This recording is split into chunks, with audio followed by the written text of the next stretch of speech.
This is the Passive 25K podcast, a podcast built around the vision of creating wealth through passive income for ourselves and others. The idea of creating income while you sleep seems like a dream come true, but for most professionals, turning this into a reality is a different story. On this show, you will hear real people breaking passive income streams down to the basics, giving you the next steps to start your own passive income journey. If you're new to the show, my name is Kyle Reedstrom from Fargo, North Dakota, where I get to work with my team of agents and investors each day to complete our goal of $25,000 a month in passive income. Now, let's get right into our next conversation. This is the Passive 25K podcast with Kyle Reedstrom, home of Passive Income University and Cash Flow Coaching. I am super excited to bring to you episode 22, Breaking Your 9-to-5 Job with Mike Gardon. Mike, excited to have you on the show, man. Likewise. Thanks so much for having me. This is going to be fun. Yeah, man. Well, I've done some research on you, Mike. You and I have essentially met and became acquaintances on the internet, and now have recently found out that we're both Northerners. We're talking about bringing Northern entrepreneurial blood into the podcasting world. So we were joking about that. But dude, I want you to have a chance to introduce yourself to our audience and tell us a little bit about your story.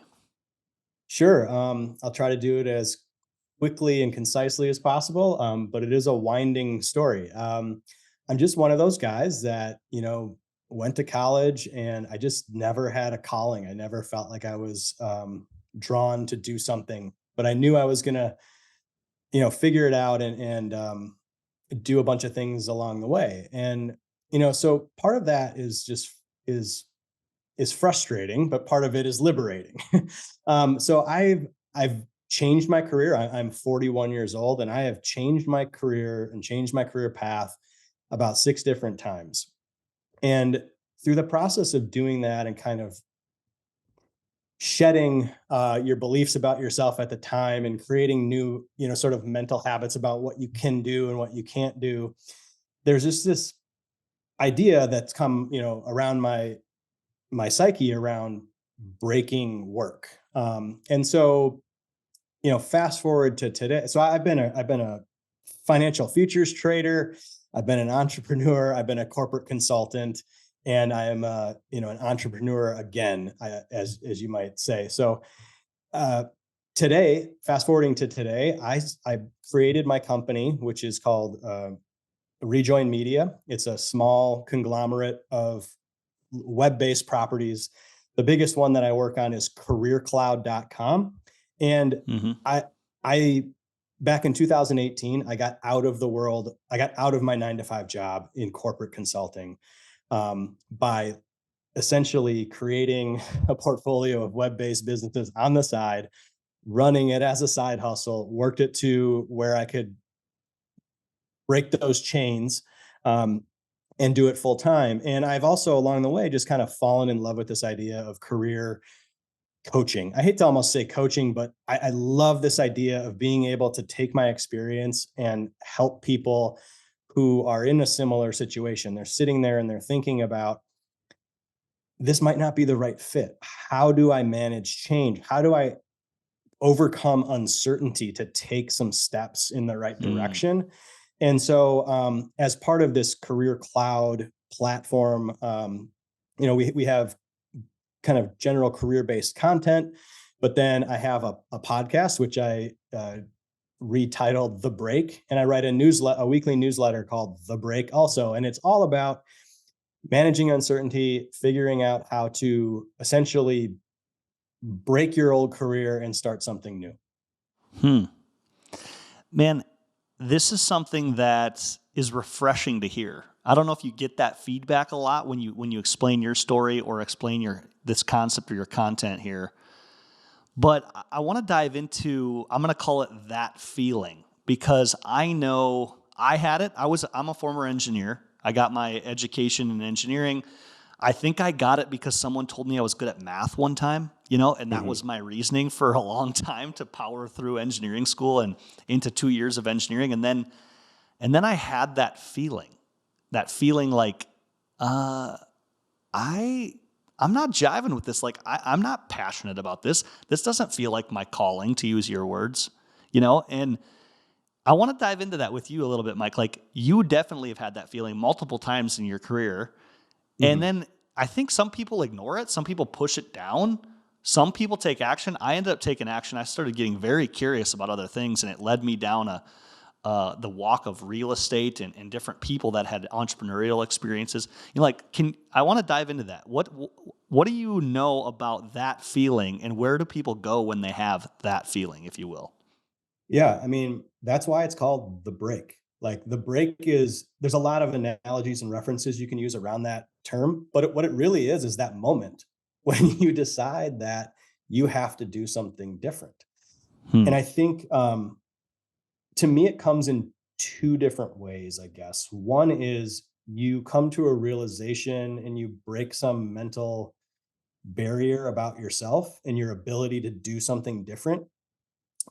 So that happened to me when I was trading. I was miserable and strung out and really stressed out and not in very good health. And I had this mental model of the world where progress always had to be up and to the right, linear, like every step you took had to be up and to the right. And I read this chapter in a book. It's actually back here. It's called The Art of Learning. And Hmm. the chapter is called Investment in Loss. And basically, what that chapter is about is sometimes you need to take a step back in order to make a massive leap forward. And from that moment, it just sort of eroded that mental construct in my mind that I had to continue to take all of this stuff and make linear progress.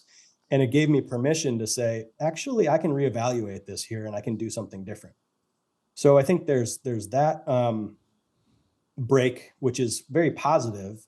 And then I think there's another break, which is you just get so frustrated and fed up with what your current circumstance or what you're doing that it's kind of like the last straw that broke the camel's back. And Hmm. I had I had one of those as well when I was corporate consulting.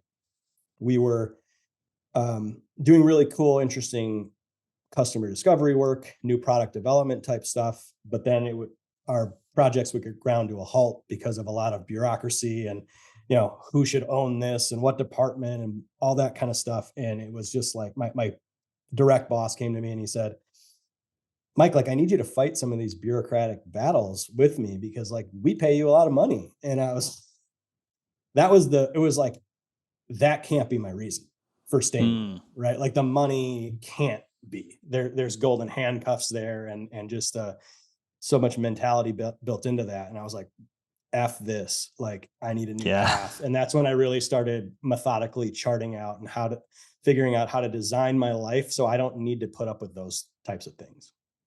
Hmm. Man, I like that you kind of did that tactically, man. You had a couple of different ways. I think that really resonated with me too. Breaking through a barrier that you have in your own self-limiting belief. And I love that you found that in a book because I love saying books are superpowers, man. So much wisdom can be found in the pages of a book, and you can have that big aha moment. And I love that your aha was growth can be very much a hockey stick curve instead of linear. And then the one that I hear all the time is people finally are fed up. Like you said, the pain is overwhelming that it's like, okay, now this makes sense. You know what? That doesn't speak to making this change any easier. I mean, you still kind of have to have the courage to do this. I mean, go back into when your boss comes to you when you're corporate consulting and he's now saying, "Hey, we're hitting some roadblocks here, and we're paying you a lot of money, so I'm going to need you to do." Is that like one of those moments where you have to kind of tactically backtrack, or did you just kind of throw your hands up type of thing, or I don't know. Speak to that moment. That was an I'm done moment. That Gotcha. was There's no more forward progress here, but um there was a very methodical plan, a go forward plan, and it's a discovery process to figure out what you should be doing. Right? Okay, I hate Mm, this. I don't like this. But well, what should I be doing? And so I said, I mean, if you think about it from a business standpoint, right? Like a business needs cash flows to fund any new type of development or R&D or whatever. And at a personal level, your job is your cash flow to fund that Yeah. self-discovery and R&D in yourself. So I wasn't going to give up that job, but at that point in time, I decided that it was done. And because you have to, everybody has to evaluate their own risk profile. I have 3 kids and, you know, a wife, and we got a house and all that kind of stuff, and college to pay for. So I wasn't in a position where I was just going to cold turkey quit.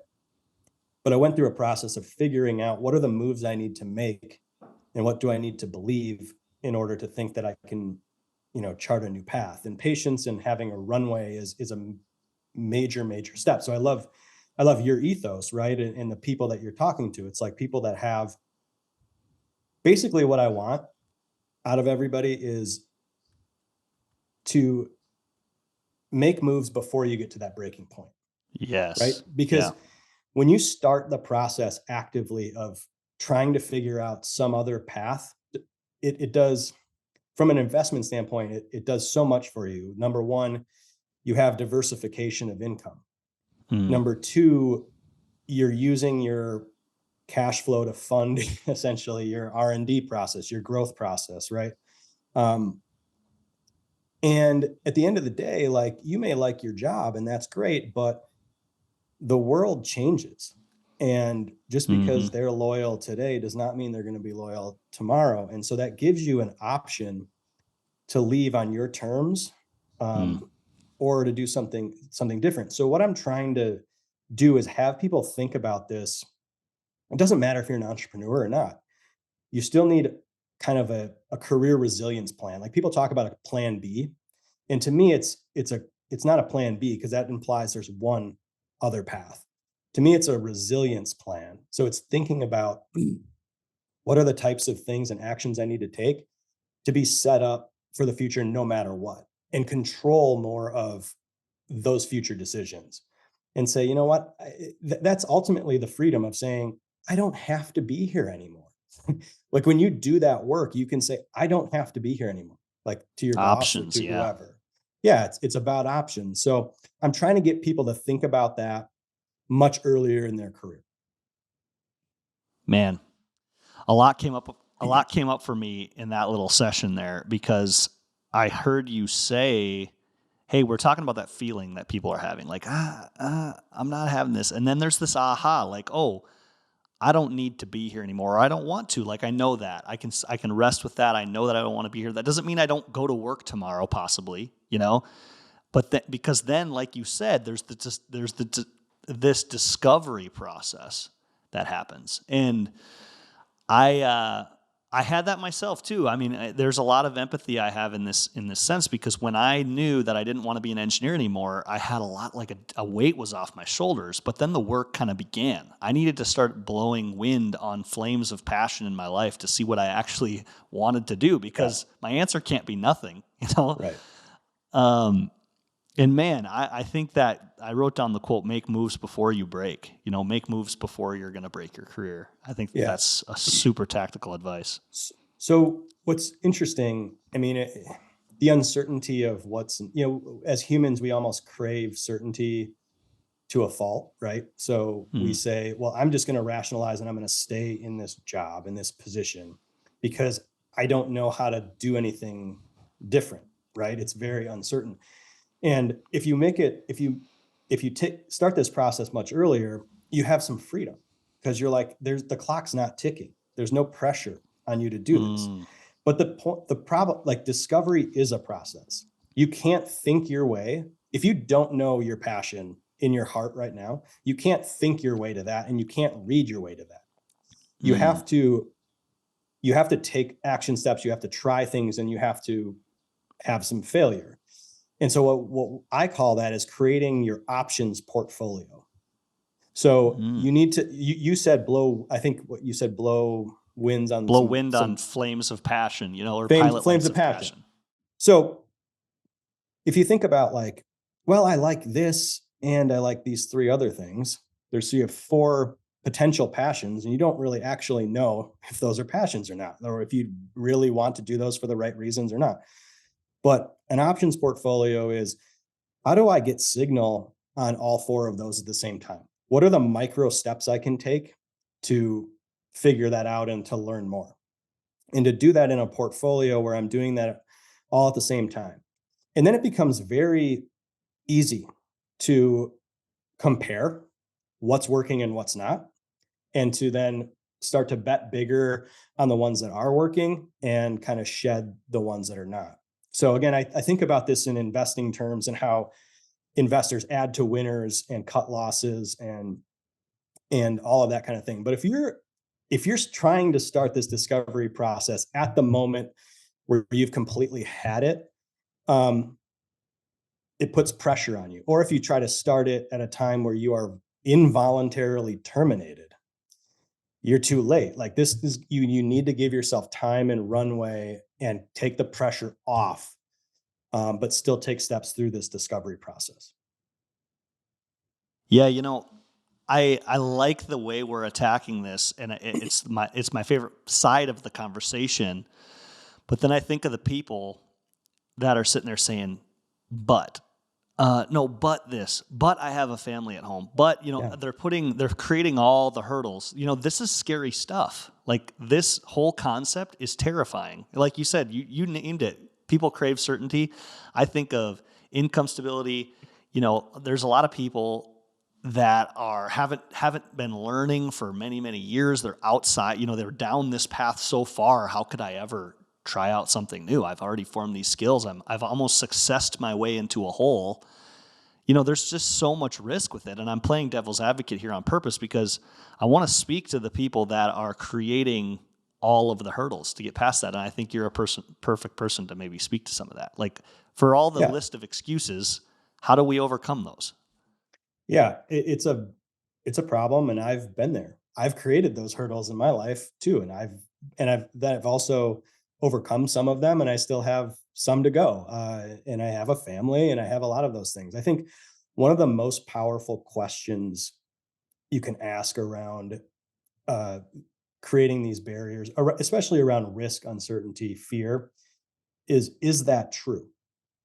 So Mm. whatever you're fearing, you know, is that actually true? So the example is, for years and decades, it was always very expensive to start a business. You had all sorts of infrastructure you had to build. That's really not true today. You Hmm. can start a website by watching a couple YouTube videos and spending a couple $100s. You can, design a mock, you can design a pamphlet on Canva for free. There's all these ways. So it's not really about the expense. It's about the fear of being wrong or being laughed at, just not working, that you have to get over. And Mm-hmm. I think you get over that through the idea of, well, that's just one idea, and I got to have a portfolio of these, and I got to try them Nice. as fast as I can and break them. So I think is that true is a great question. I think also there's if you have you heard of the Tim Ferriss? I'm sure you've heard of Tim Yes. Oh, Ferriss yeah. before. He's got this thing called fear setting, which he's basically like, whenever there's some resistance in your life, or you're thinking about making a change and it's very uncertain, like going through the process of really analyzing what is the worst that can happen. And most of the time, when you go through that process, and that by process, it's like, just think about it for 30 minutes and journal a little Yeah. bit. It's usually not as scary as, as you've built up in your head. And you can start to think about, what are the steps I need to take to de-risk this then? Right. So if Mm. I think starting a business is really scary, what are the steps to make that less scary? Number one is to have the pressure off and have an income, right? um, Number two is like, well, just be be a budgeter. Don't go hog wild and spend money all over the place. Like, just spend a couple $100s here to test something. And then think about, like, what are the most important action steps that need to happen for you to get some signal talk to customers. There's all sorts of ways of kind of de-risking things once you've gotten there. But in terms of the mental hurdle, I think it's fear setting and asking, is some belief that I have really actually true? You're so right about that. Like the minute that you get into stuff, I always think of time and money being the two big buckets, is and asking the question, oh, I don't have enough money to start a business. Is that true? Well, you were kind of debunking that. Oh, well, I don't have time for this. That's the easiest one in today where everything's trying to capture your attention. I don't have time for this.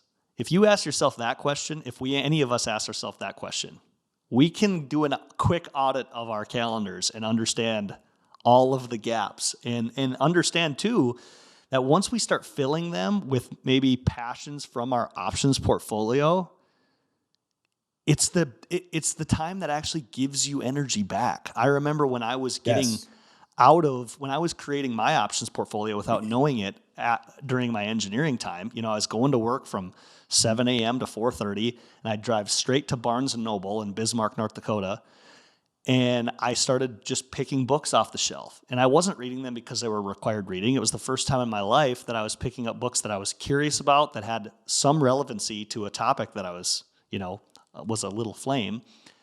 And man, I would be drained after a long day of engineering work, and I'd leave at 7:30, not having eaten any food, jacked like I'd drink a gallon of coffee. You know what I mean? It was really interesting. And I realized really quickly I didn't think I had time to read books, but all of a sudden 3 hours would go by and you'd crush a book and you'd be like, man, I learned so much, so that's a really profound question. And I think of that fear setting,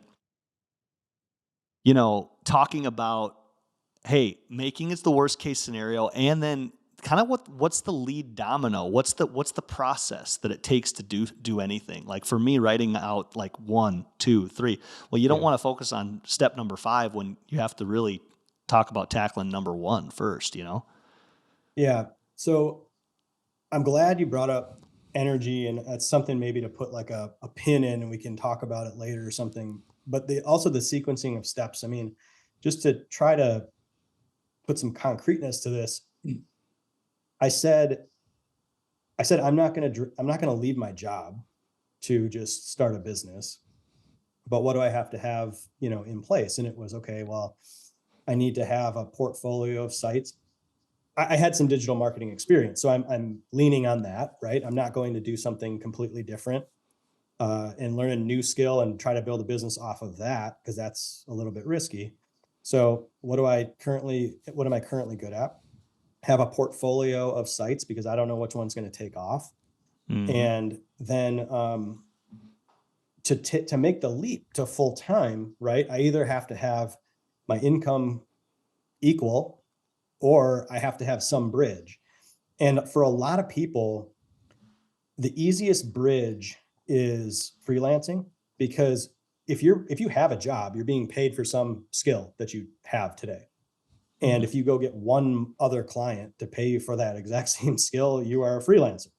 And you can put that work up or down based on, and kind of throttle how much you work with clients based on how much income you need to cover, or how much time you want to have available for whatever it is that you're working on. So there's those kind of things where you can really start to sequence these steps. And so I had this portfolio of sites that was starting to get signal on. They were making a few $1,000s a month. I still wanted to leave. So I said, I need one big client. Like, I don't want to be in the game of client management and have a whole bunch of clients. But if I can find one perfect client, big enough and allow me to build my team under me, I can bridge this thing. And that's what I ended up doing. And then I finally got the sites up to a point where I didn't even need that client anymore. So there's all of these interim steps. When you think about it and sequence it, the sequence process is about de-risking. I'm not a maverick. Like, I methodically thought about this because I wanted to de-risk the whole process for myself. Yeah. I didn't want to take a lot of risk. So there's definitely ways that you, can do that once you get to that point. Yeah, and it's not as complicated as it seems. You just partnered a couple of different aspects. Like you said, your portfolio was giving you some over here. There's some duplication that can happen there. I mean, we talk about real estate and rental properties all the time on this podcast, saying, hey, once you've done one property that can make $500 a month, you've conquered the whole equation. All you have to do is repeat, 10, 20 times. At 10 properties, someone can usually talk about replacing their income. At 20 properties, you can usually talk about having a lot of different options, and for you, you're partnering freelancing. That's a really great topic. And I had just talked to a accountant. We were in need of some projections, some 6-month projections going into 2023, and we actually looked into some different freelance accounting.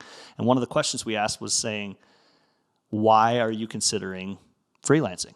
And it's funny, half of them said the exact thing that you did. They're like, well, if I have a few different freelancing accounts, I'm able to make different decisions with working part-time instead of full-time, spending more time doing what I love. And it's like, oh my gosh, make your own recipe and let's go, but then it's like you reel back and then, it's all these risks and fear. And then it's excitement over here. So it's quite the battle, man. But I'm glad we touched on it. We're going to take a little break here. I think we have some cool stuff to talk about in the second half. We'll touch back on that energy. And we've spent a lot of time talking on the front end of the break. And I really want to showcase after our break, what's on the other side of this for people? Like, what's the benefit? What's the ROI of doing this and honing in this work in order to get yourself in this place? So we'll be right back with Mike Gardon, and we'll be right back.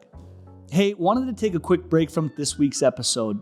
Wondering if you ever ask yourself, how do I get started in this stuff? Or if I'm already doing it, what are some next steps or people that are doing the same thing that I want to do, people on this passive income journey? Well, we were getting that question and we created a community of passive income investors called Passive Income University. This is a place where you can watch videos, things that we've done, where we put tools and information, where we've built a community of people that can communicate, ask questions, and grow together to start their passive income journey. And eventually we complete our passive income journey together. If you're interested in more info on Passive Income University, check us out at p25kg.com. We are back with the Passive 25K podcast, episode 22. We're talking about breaking your 9-to-5 job with Mike Gardon. Mike, the first half was filled with nuggets, tactics, but we talked a lot about people that are considering or having that feeling that they want to break their career or do something different or look into other options, right? And we talked about the fears, we talked about the risks, we talked about the excitement too. And I'd love to go towards, you had talked about building your options portfolio. And once people are moving towards that step or even making that step, what's the benefit of this, man? Why should people do this? Because you and I are both talking to each other as people that have broken our career in the past. And I want to provide that hope, that other side, that view into the other side where you can go with some of this stuff. So I'll kind of tee you up with that. Yeah, I mean, I'll say what it's not. It's not about making a ton of money. Like, it's about holistic design and control over your time and life and the amount of time you spend and what you do on this earth. When I decided to work for myself, that wasn't a decision because I was reading a lot about venture capital and Silicon Valley and building unicorn companies. No, like I went through a part of the process that I went through was inversion, where I said, instead of asking myself, what are the things that I do want in life? What are the things I don't want in life? And, and one was like, I don't want to have to travel a lot. I don't want to have investors because I've already done that and I don't like it and I never want to do that again. So because what is that? That's constraining on my freedom. It's constraining on how I operate outside of work, right? Like, I don't want those pressures in my life, saying you got to take a call at 6 o'clock or at 7 o'clock in the evening, or you can't go meet your kids for lunch or, something like that. Like, I don't want that stuff. Mm, So that's the benefit. It's controlling how you live your life as a person and fitting work into that. And so there's a saying, and I heard this, and I can't really give it proper attribution because I forgot, but I love it and I've stolen it. You don't you don't need a job, you need a revenue source. And I think, like, when you think that way, it's very liberating. It's because you're like, oh shit, yeah, I don't need to work for somebody necessarily. I just need to have enough income so I can provide for my family and we can live the life that we want, whatever that means. But it's also scary because as we detailed in the first part, you got to go through a lot of steps and a lot of experimentation. So the benefit can be money, but mostly it's just freedom, it's peace of mind, and it's control over what you do with most of your time during the day. man, so much comes up for me, man, and I'm realizing how applicable this is because your quote, you don't need a job, you need revenue. You need a revenue source. When my wife and I came to the point where we wanted to have the option for her, she was in the public accounting space, and we wanted to have the option for her to make a choice to either do that with her 40 hours each week or do something else. And that's when it totally flipped on its head. It was a different way of thinking. We just had a barrier each week and each month that we needed to bridge that gap. And Mhm. that gap was a expense. It was an expense column. Mhm. We had to get really clear on what our lifestyle sat, and we realized our activities as working people had to bridge that gap. And then it was like we were linking arms and we're like, how can we do it? And then that's when everything started coming up, and that's when we didn't look at it as this big nasty monster. We looked at it as this awesome challenge for us to solve and then get beyond, even, provide excess beyond that. So that's such a cool way to think of that. And the benefit, the ROI was slower mornings with our kids, going to lunch together, like you said, not getting stuck in all day meetings or on work trips from Monday to Friday. I think that's Yeah. I think people think that gets normal for people really fast in a high paying active career, Yeah. And I mean, as a real concrete example, one of my greatest pleasures in life right now. So my wife's a doctor. Her career comes first. Mine comes second. And so that was part of the whole calculus too. Like, how do I build a creative work life for me in the constraints of, like, I can't just take off all the time because she's saving people's lives and her work like really matters. Um, and so since this has all happened, like, one of my greatest pleasures in life, and this just happened with you and I, like, we were originally supposed to record a couple days ago and I had to cancel because I had a child sickness issue. I love and cherish that I can drop whatever is on my plate to be the person to go pick up my kids in that Wow. situation. Like, Hmm. that's a flex for me. um, I love that. I used to, when I was really type A and go getter and doing a lot of other things, early in my career, I used to look at that as a burden. And I no longer look at that as a burden. I look at that as like, wow, what an amazing thing I'm able to do. There's no pressure. I love you. I love this conversation, but, like, I'm going to cancel it because I got something bigger and better to do. So that's the type of thing that's changed my life, and I think is changing a lot of people's lives that are actually taking action towards figuring out passively or actively how they can change their work lives. Hmm. That's cool, man. I think a lot of people just resonated with that. I think anybody that has high priority on their marriage, on their being a father, being a mother, on relationships in their life. Um, I love the concept of coming early to events and staying late for events like weddings, funerals. Those are the things where you don't have a bunch of constraints. You don't have the Sunday scaries every time you have to, the Monday morning work week comes around. Yeah. Mike, can you share with us, maybe, this is your world. This is, you interact with people that are going through this, all angles of this. What would be, do you have a couple stories that you could share of maybe the struggle and victory here in this topic matter?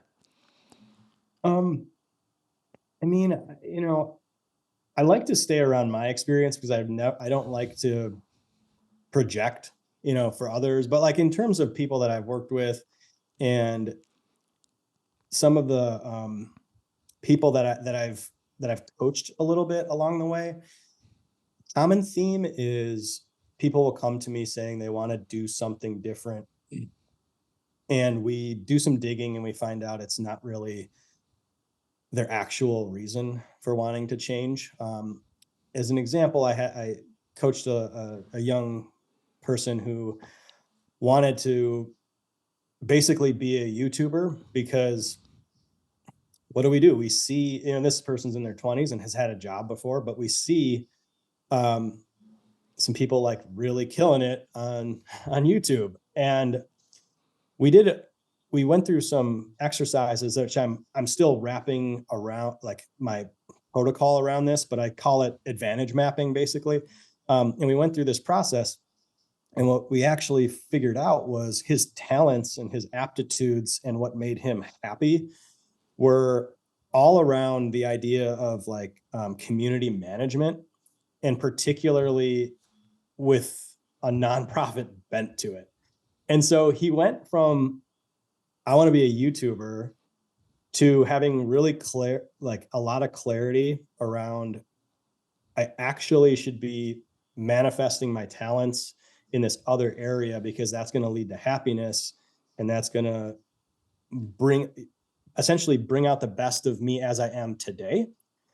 And as I do that, I can use 15 or 20% of my time to explore YouTube as a hobby.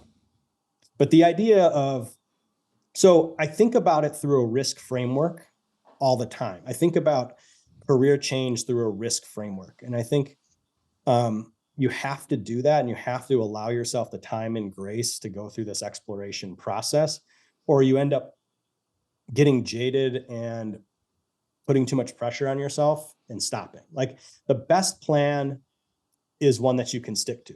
And so you have to be able to take bite-sized chunks, and you have to be able to give yourself time and runway and take the pressure off, because you're discovering. You shouldn't inherently know as a human being. Like you can't inherently think your way to the right solution. You have to, give yourself room to explore. And so that's one instance where he identified, like, I have a toxic job situation and I need to do something else. And his idea was go be quit, have no income, takes unemployment, and go be a YouTuber. And we figured out a way to sort of like bridge that and still allow him to like not put out that flame of creativity. Go do that, figure that out. Like my kids are experimenting with YouTube now. And I because I think like those are skills they should figure out and learn. And I love experimenting with it, but it's not something that you just go quit and try to be there's so many people trying to create on those types of platforms. So it's actually pretty risky. Yeah. And I that's such a huge point of this is like, we talked about in the first half, there does sometimes become that point where it's like, absolutely not, I'm done.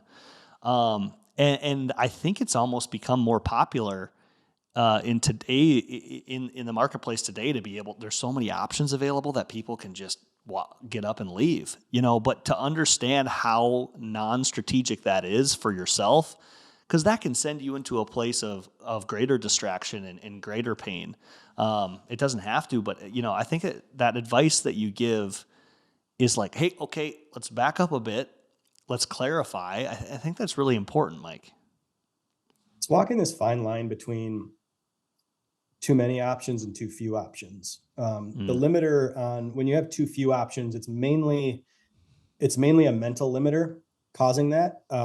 it's a scarcity mindset thing. It's shutting yourself down. And so you don't think you have options, or you don't think you can take options because you don't think you have the right skills, abilities, or whatever it is. So you don't do anything.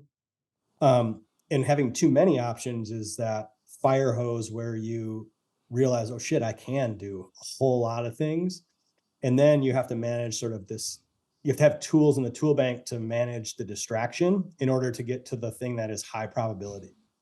And um, so for people that are in that mode of, yes, I want to take the leap and I know I can do something different, and they're reading a million books and they're every blog and every podcast and everything, those people need tools to call the options. And what I'm trying to do through a system I'm calling advantage mapping is help people, guide people along a path of starting where they are and thinking about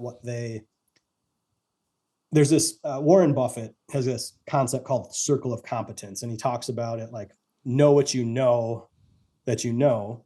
And basically everything else is you don't know, you don't have an advantage there. So like as an investor, he doesn't know tech investing. He doesn't know how to value tech companies. So he just leaves them alone. Because if he plays that game, he's probably going to lose. So I'm taking that a step further and saying like, there are a bunch of different areas of advantage that you have as a human being. It's not just your knowledge and expertise or what you're doing today that you're getting paid for. That's obviously a source of advantage, but there's things like energy. So coming back to energy, it's like when something is giving you energy, that is a compound effect because you're going to be so much more effective at doing that. And you're going to adhere to that plan because you're just interested in it, right? So curiosity, energy, how you work, what your personality is, and then thinking about like feedback from people and from your peers, and mapping out where you are today with your skills and then and how you work and other ways of that you can exploit advantage, and then sort of horizontally thinking about or orthogonally thinking about how you can apply those in different ways. So that's like there's this creative push-pull, there's this battle between too few options and too many options. And I'm trying to get people to sit in the middle of that and say, don't go be a yoga instructor because you think that's your passion, because it looks really fun. Let's really get to know where we are and where we sit today to basically increase the odds of a success and tune out all of the distraction of these kind of long options that are out there where we're probably, if we pursued that, we're going to crash and burn in a month and we're going to lose interest or whatever. So I think that's the battle. And that's where I'm trying to develop curriculum and trying to develop process for young people and mid-career career changers, because if we do that as a society, we're going to allocate our resources in a much better way. We're not going to have as many 20-year-olds taking jobs in investment banking because there's a lot of money there and then burning out. And we're going to have a lot more, happy people instead of unhappy lawyers and things like that. And we're going to have higher productivity as a society.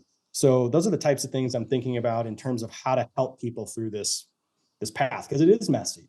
And most people aren't accustomed to a sloppy, iterative discovery process. We're mostly thinking about, as I was thinking about in my 20s, linear career progress, one step in front of the other. So it's a mental shift. That makes sense. That's cool. And it's really, like I say, refreshing to hear you break some of this down. I heard a lot about just the hints of learning about yourself. Some of those tests that I had to take, that when you read it on paper and then it's like, oh my gosh, that's me, and you start to learn, okay, this is what really turns you on. This is where you could spend a lot of energy. This is what your energy thieves are. When you talk about tools, do you use some of that stuff at all? Is that stuff that you found to be pretty effective? Absolutely. So one of the sources of advantage that I've come up with essentially there's 8 that I have today. This is all like in flux, but personality is the big one. And it's interesting that some of the biggest investor and most successful investors in the world. So thinking about Ray Dalio, who ran the largest hedge fund in the world, and is an author of a book called Principles and a bunch of other things that I read. He's all in on personality testing, because which is really interesting, because he thinks that when you really understand and know yourself as fast as humanly possible, right, instead of taking decades to figure this out, once you enter the work space, it's like figure Yeah. it out fast. um, and then we live in an era where you can apply yourself in so many different ways to earn a revenue stream instead of have a job, right? Like earn a revenue stream. And if you can just tap into that, you're going to put yourself on this discovery path of using your best strengths and allocating, the best version of yourself, into the world. And that's going to have a follow-on effect. We have such a misallocation of our talents and resources as a society. And I think Ray is coming to the conclusion over his 50, 60-year career that in order to succeed, like, you have to be able to understand where your strengths are and press them. And that's why I'm really head into this like advantage mapping. It's like, let's figure out where your advantages are and then think creatively about how we can apply those in different ways that you haven't even thought of. That's I'm cool. I'm glad we touched on that, man, and that's really insightful. Getting to know yourself as quickly as possible, because, like you say, half the time you're in your career and you're like, oh yeah, that's why I like that. Oh, I learned this all in retrospect, you know. Um, Mike, I wanted to hit you with some quick hitter questions, just because I love where you're at in this space. You've done a lot of the work around it, so I wanted to kind of try to get some quick hitter tips, tactics, things from you. As far as books around this topic, do you have any recommendations or places for people to start when it comes for something to read if they want to soak up some more information on it? The field of design thinking and human-centered design is a really interesting field that plays into this. It's all about figuring out, like, putting a process around discovery. And so there's actually, I happen to have it right here. I wasn't teeing this up at all, but there's this book called Designing Your Work Life by Bill Burnett and Dave Evans, who are like Stanford design instructors. Is really interesting. Again, just around a lot of questions around like just what's important, and going to kind of putting a process around designing your career and thinking about it from a design standpoint. So I think that's really interesting. Um, I love this book, Principles by Ray Dalio. It's all about just what are like the fundamental principles for success, and not just money, but like working successfully. And I just love principles and sort of foundational things. So I like that. And then there's a great one about Charlie Munger, who Charlie Munger is the vice chair of Berkshire Hathaway, Warren Buffett's longtime business partner. And it's called like Wisdom from Darwin to Munger. And that's a great book just around judgment, decision making, and kind of avoiding stupidity, I guess, Mm, there we as go. opposed to seeking brilliance. So those are interesting books for me. Cool, man. That's very good recommendations. You know, one of your companies is Quotebook. And Yeah. I'm a big quote guy myself, and I wanted to ask, maybe you can give a quick plug on Quotebook, and then also what's a favorite quote of yours? Yeah. So Quote Book is actually all about it's built from a essentially a habit or a ritual that I started with my wife, and then we've taken with a family and the kids, of just writing down the funny quotes that get said in our household.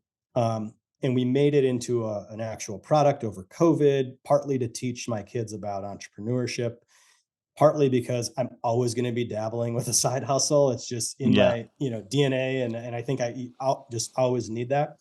So quotebookjournal.com. It's a great gift for young married couples. It's a great gift for young families.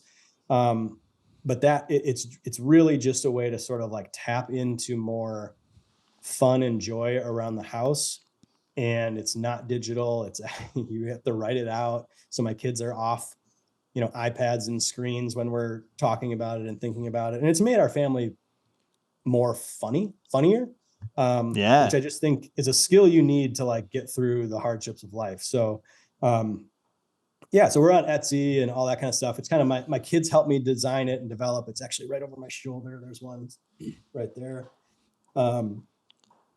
As far as favorite quotes, man, one that's really, this probably isn't a favorite. Well, it's a favorite because it's funny and it's applicable to this conversation. There's another famous investor turned author and scholar called Nassim Taleb. I don't know if you've ever heard that name. Mm-mm.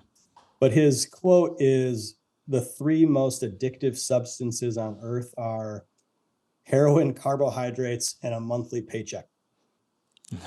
Oh, I love that. Yeah, it's pretty funny and it's true. And I think I've certainly felt that in my life. That was part of my break was, as I said earlier, my boss kind of holding the golden bag over my head and telling me that I'm getting paid well. And so I should need to put up with something. And I think his point is just a lot of us are addicted to that easily, that predictable monthly stipend that we get. And we're not really aware of the risks we're taking on, or what we could be doing differently. Man, that one going in my my Evernote to keep where I keep all my quotes, man. I think this podcast has been I think it's hit people in a lot of different ways. And for people that are resonating with this message, Mike, for people that had something come up, for people that are curious, I think we touched on a lot of your process and like the how behind a lot of this. But I know there's probably thirst for more. How do people find you, what you're doing, maybe some more of this curriculum you talk about? How can listeners and our audience find you? I'm most active on LinkedIn. So you can find me by searching Michael Gardon, Gardon. In my DMs are open. I think anybody can contact me. I pay for the premium service. So like, I would love it if any of your listeners want to just connect and talk shop. As I said, I'm refining my thinking around some of these ideas in curriculum, and I would love to throw them at people and test things. So if anybody wants to, for free, dive into that, like I would love to do that as a case study, and it'll help me, again, refine my thinking. So LinkedIn, and then I write a newsletter called The Break. So if you go to careercloud.com/the-break, you can sign up for it there. And I just basically am throwing out all my thoughts around this. I'm breaking down advantage mapping. I just released today one on inversion, which I just talked about, and how to apply that to a career decision. So there's a lot of stuff like that to hopefully get you thinking outside the box and taking that next step. Like that's what I want people to do, is take that next step, because it's not as scary as you think. Mike, it's been a joy to have you on the show, man. This has been a really fun topic to dive into. You are someone that speaks to it so well and tactically. Thanks for being on the show, man. I look forward to continuing this relationship and possibly having you on the show again, man. Awesome. Well, I appreciate you having me on. This has been great. Thank you so much. And yeah, I look forward to following your progress as well. I'm glad we're connected now. This is fantastic. Thanks again, Mike. Take care. This has been the Passive 25K podcast. If you enjoyed today's episode, be sure to subscribe so you don't miss future conversations. Also, tell us what you thought by leaving a comment below on today's topic. If something really hit with you, don't be afraid to share this with someone else that's interested in passive income. Thanks again for tuning in. I'll catch you next time for another episode of the Passive 25K podcast.